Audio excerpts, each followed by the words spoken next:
19 heures sur ce plateau. Mesdames et messieurs, bonsoir et bienvenue dans ce journal sur Mondico Télévision. Le sommaire, c'est tout de suite.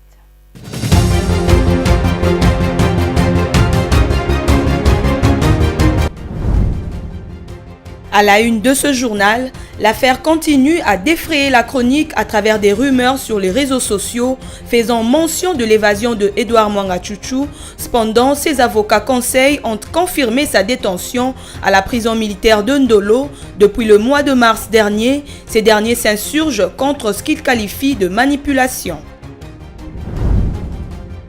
Les Congolais vendeurs dans des magasins du marché central de Kinshasa ont lancé ce lundi 9 septembre 2024 un mouvement de grève afin d'obtenir l'amélioration de leurs conditions salariales qui s'est beaucoup détériorée au fil des années. Les Léopards de la RDC poursuivent les éliminatoires de la Coupe d'Afrique des Nations Maroc 2025 dans le groupe H face aux Walias de l'Éthiopie ce lundi 9 septembre après avoir remporté une courte victoire le vendredi dernier, mais cruciale contre la Guinée. Sébastien Desabre a donné son avis sur la prochaine équipe que les Léopards vont affronter. Il affirme que lui et son équipe feront preuve d'une mentalité positive et d'une grande motivation pour occuper une bonne position lors de cette phase de qualification.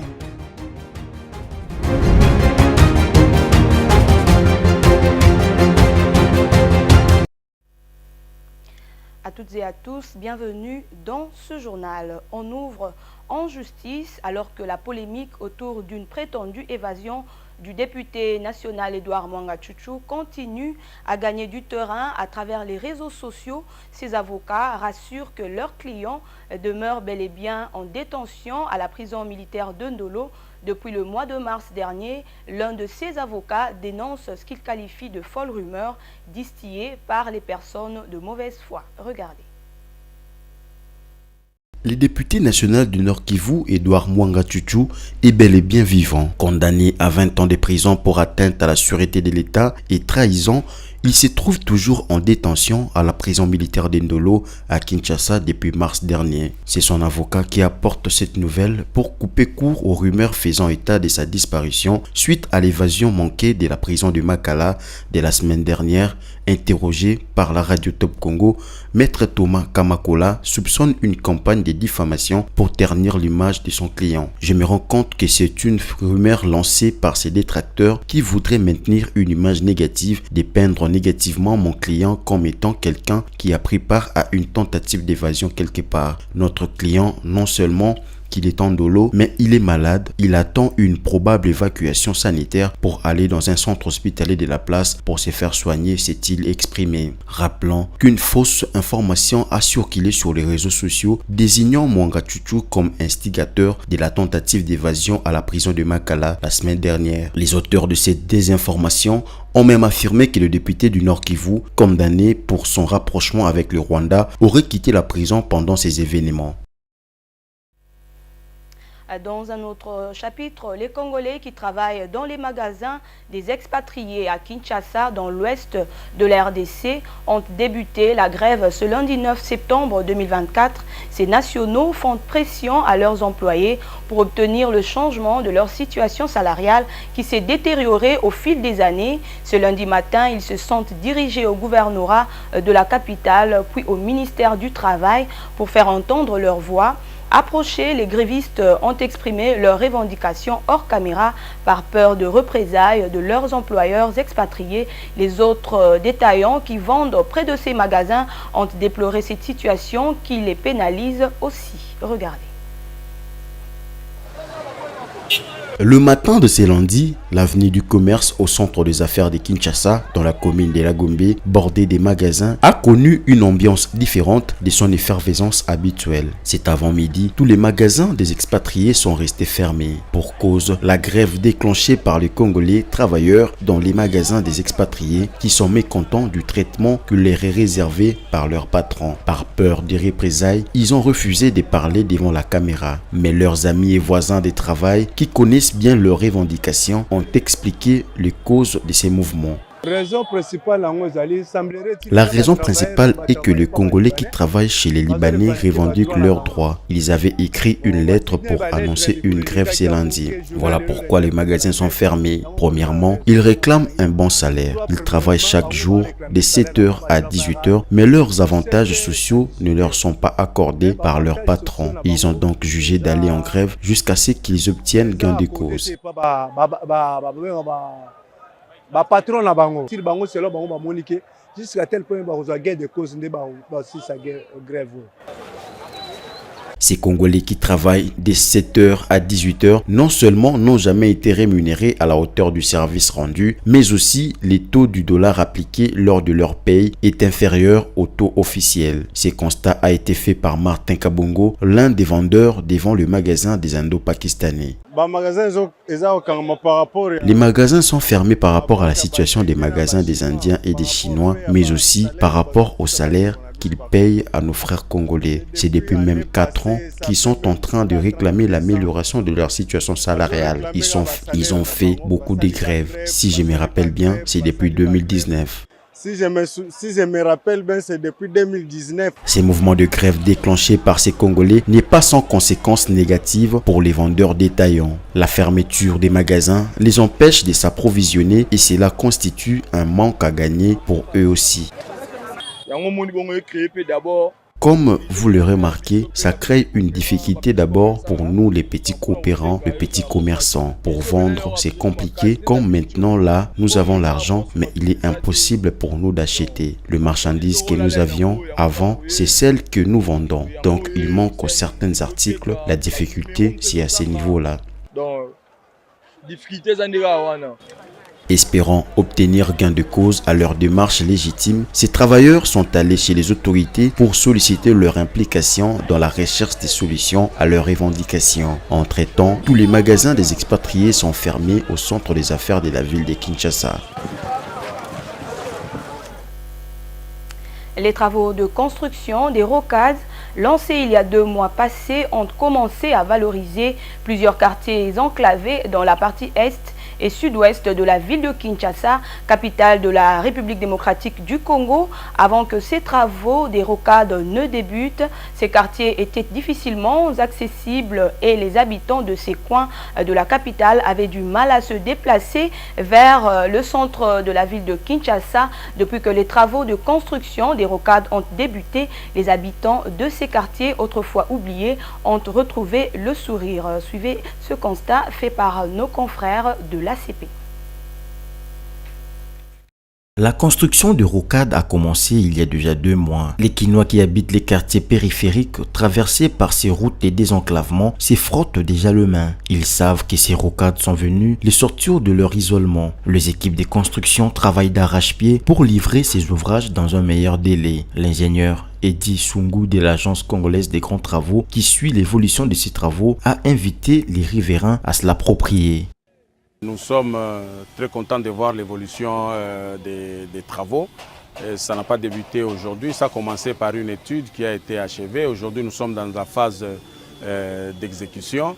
On est en train d'exécuter pratiquement, ici nous sommes à 6 km que nous sommes en train d'exécuter. Vous avez vu vous-même que les ouvrages d'assainissement déjà sont en train d'être mis en place.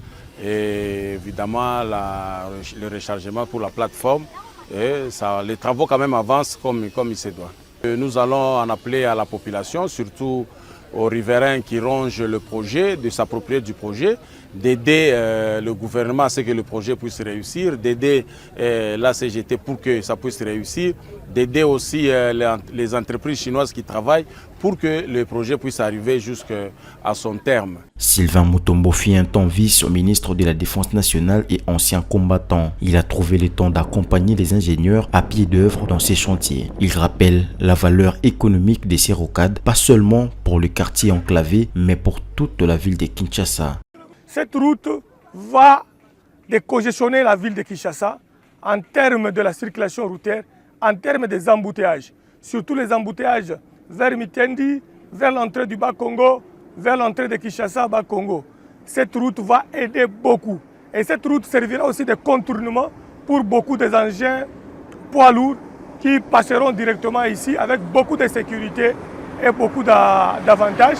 Et ceci permettra des heures propices pour leur entrée. Et il y aura aussi de terrains ou alors de parcs ou alors de stations de stationnement qui servira de recevoir ces poids lourds et leur donnera le temps d'entrer sur Kinshasa. La joie des riverains est débordante. Longtemps laissés pour compte, ils se réjouissent que ces rocades soient venus mettre fin à leur isolement. Nous sommes très contents parce que ces projets datent de longtemps. Beaucoup de présidents sont passés, mais aujourd'hui, grâce au président Fachi Beton, on est venu nous aider avec cette route. Les travaux de construction de principaux tronçons sont déjà exécutés à hauteur de 60% selon le ministère des Infrastructures qui prévoit rendre opérationnelle la première phase du projet qui comprend la rocade Est d'ici la fin de l'année 2024. Les entreprises chargées de construire ces rocades devraient tenir le délai pour soulager les habitants de ces différents quartiers traversés et reliés par ces infrastructures routières. Ces rocades sont construites pour améliorer la circulation routière dans la ville de Kinshasa.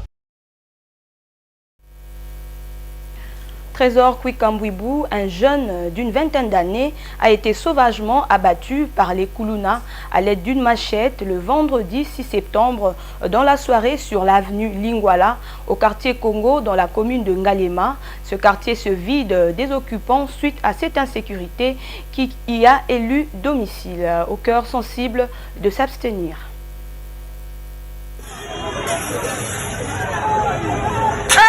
Le banditisme urbain se porte très bien dans la capitale congolaise, siège des institutions de l'État. C'est une mort de trop pour la population quinoise qui ne sait plus à quel sens se vouer. Le jeune Trésor Kwikambwibou, que voici, âgé de 24 ans, a été sauvagement abattu le vendredi 6 septembre par de jeunes délinquants d'Ikuluna au quartier Congo sur l'avenue Lingwala au numéro 1 de la commune de Ngalema. Alors qu'il revenait de suivre le match qui avait opposé le Léopard contre la Guinée, à son retour, il a été surpris par ces Kuluna qui lui ont ôté la vie. Cette situation n'a fait que révolter les habitants de ces quartiers qui déjà s'évident suite à une insécurité criante qui a élu domicile. Que dire si l'on ne cesse de compter de morts dans une ville où les hommes en uniforme sont comptés par de milliers, parfois qui errent ça et là à longueur de journée. Ces incidents malheureux se produisent généralement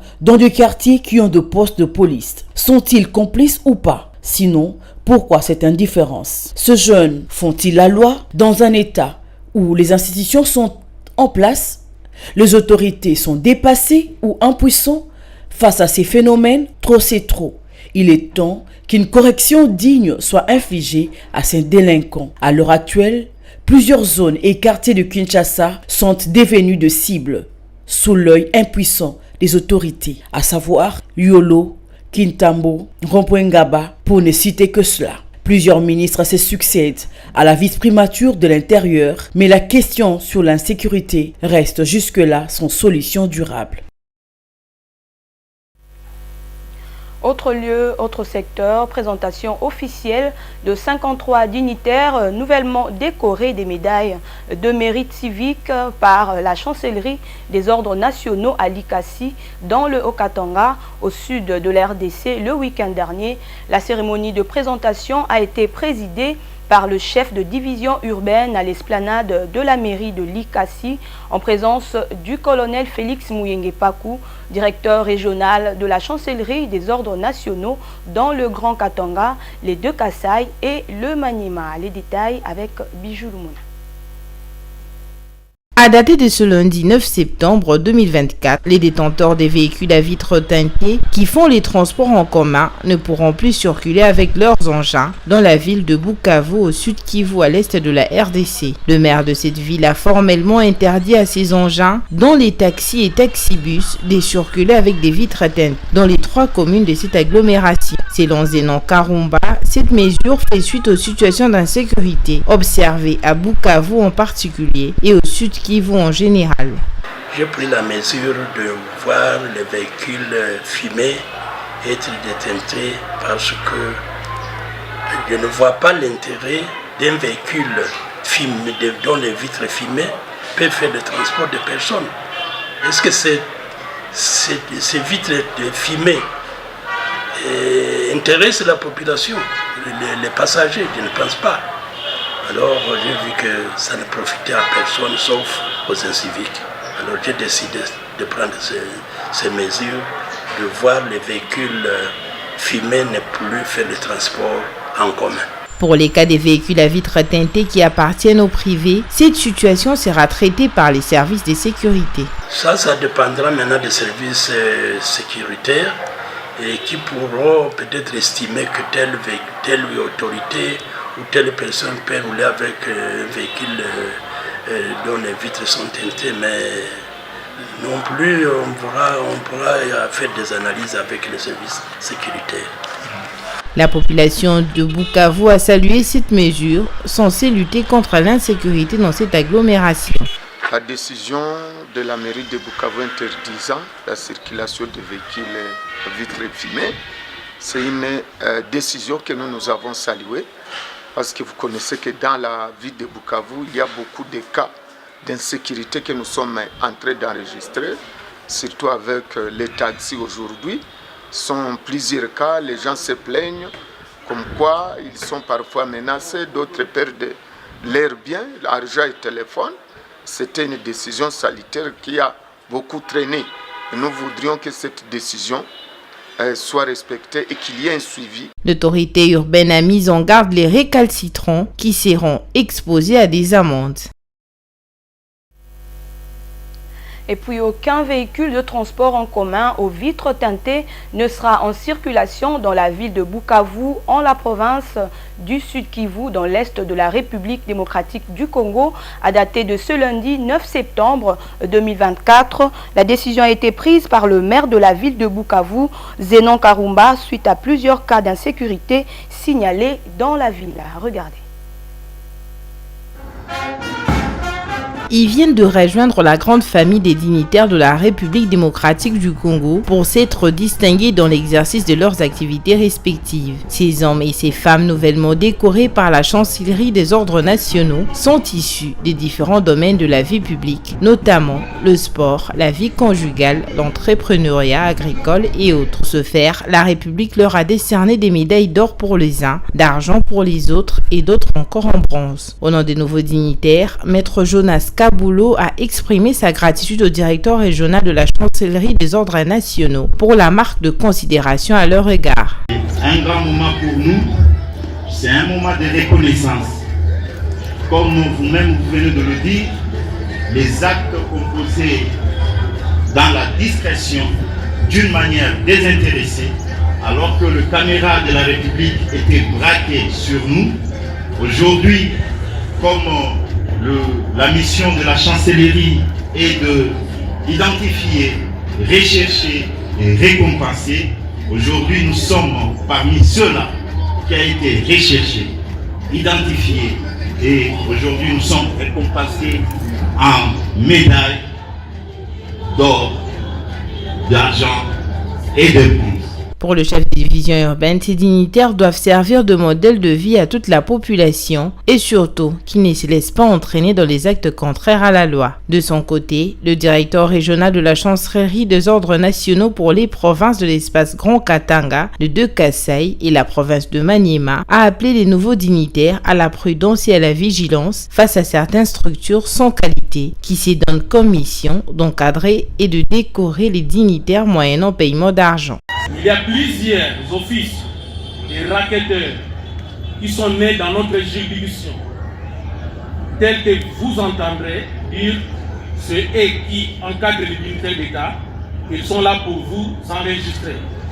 Ne vous laissez pas emporter par ces genres de démagogie, car la chancellerie des ordres nationaux qui vous a honoré à ces jours est une, pas deux.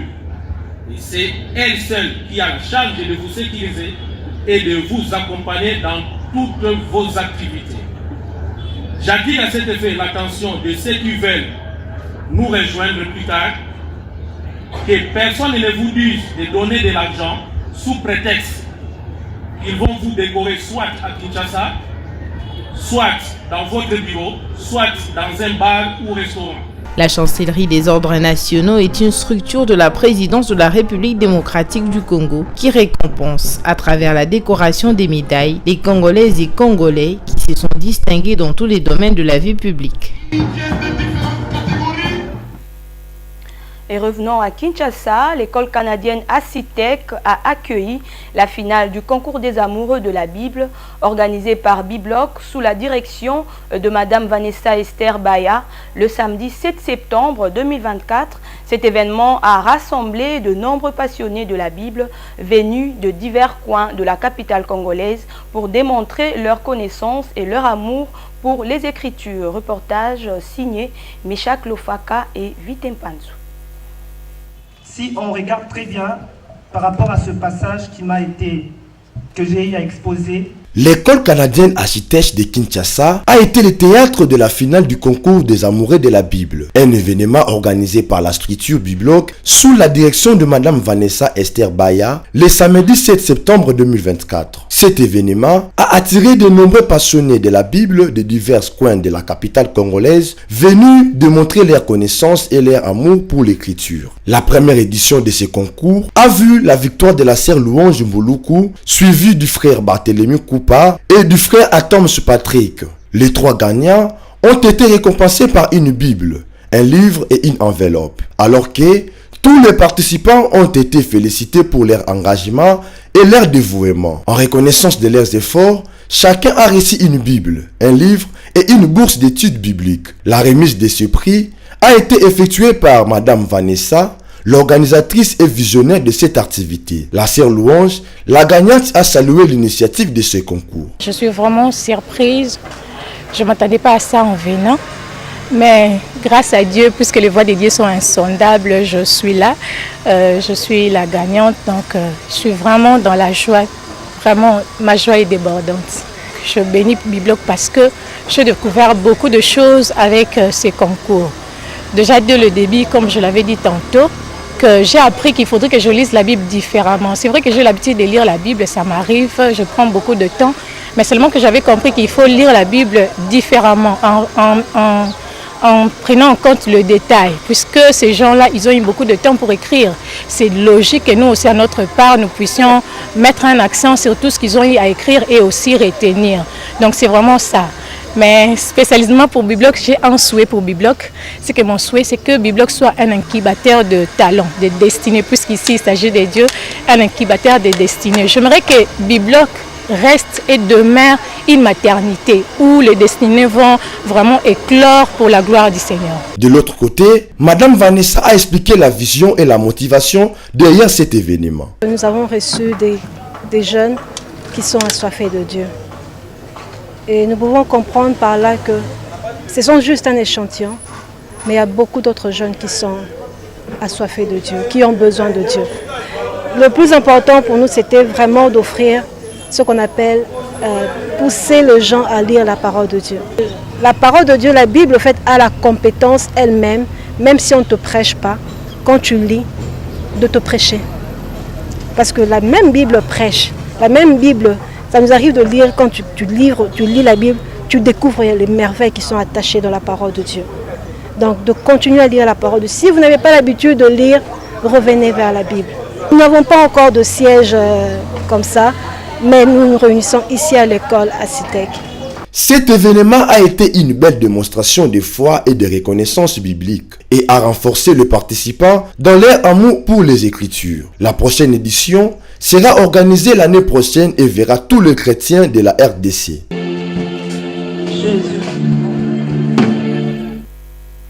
Et en Afrique, au Kenya, après le drame, des familles encore sous le choc attendent des nouvelles de leurs enfants. Le bilan de l'incendie qui a ravagé le dortoir à l'école primaire Hillside à Andaracha dans le comté de Nyeri à 170 km de Nairobi est monté à 21 morts. Un nouveau décompte officiel a été publié samedi 7 septembre 2024. Regardez.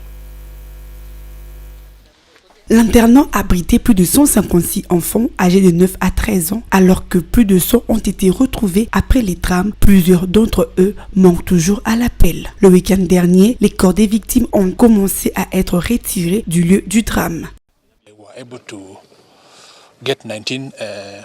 Nous avons pu récupérer 19 corps. Ces corps sont très largement brûlés, à tel point qu'il serait impossible pour leurs parents de les identifier. Une enquête a été ouverte pour élucider les circonstances de cet incendie qui s'est déclaré le jeudi soir. Des voix pointent une négligence présumée concernant les mesures de sécurité. Le président kenyan a déclaré 3 jours de deuil à compter du lundi. En 2021, 67 élèves avaient péri dans l'incident dans un dortoir dans le comté de Machakos au Kenya.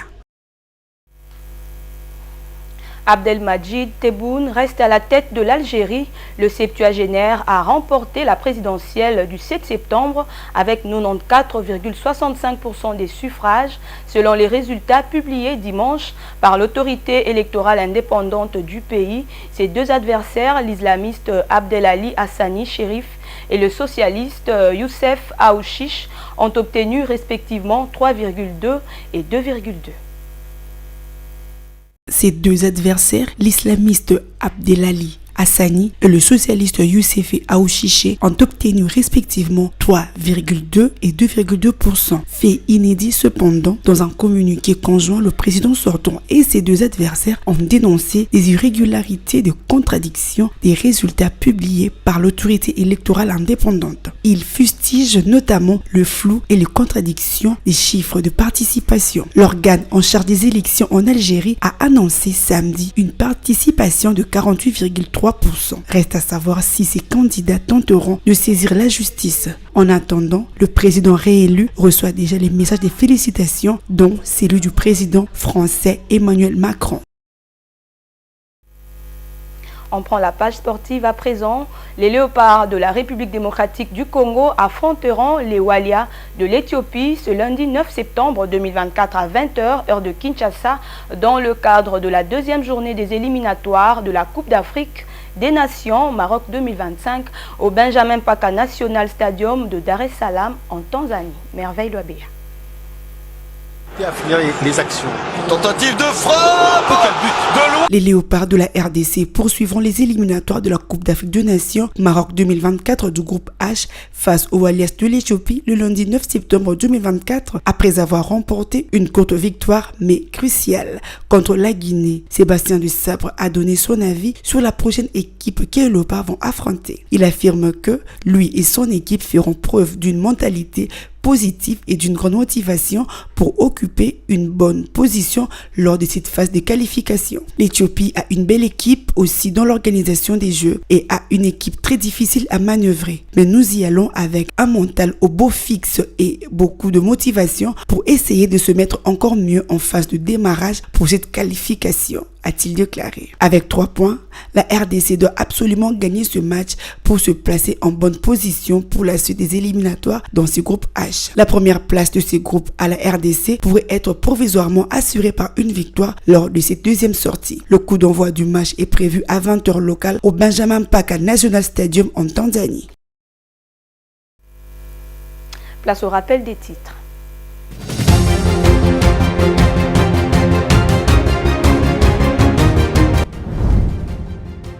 À la une de ce journal, l'affaire continue à défrayer la chronique à travers des rumeurs sur les réseaux sociaux faisant mention de l'évasion de Edouard Mwanga-Tchouchou. Cependant, ses avocats conseils ont confirmé sa détention à la prison militaire de Ndolo. Depuis le mois de mars dernier, ces derniers s'insurgent contre ce qu'ils qualifient de manipulation.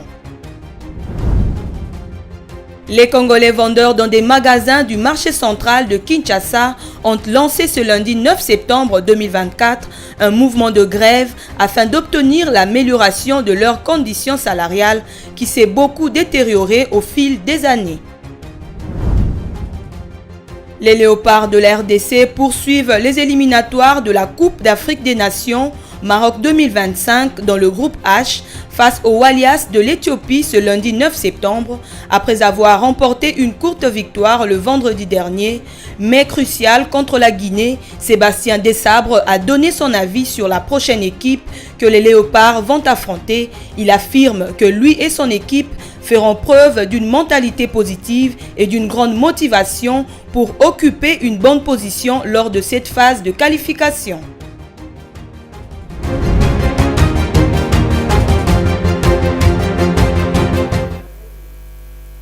Et voilà, c'est la fin de ce journal. Mesdames et messieurs, merci de l'avoir suivi.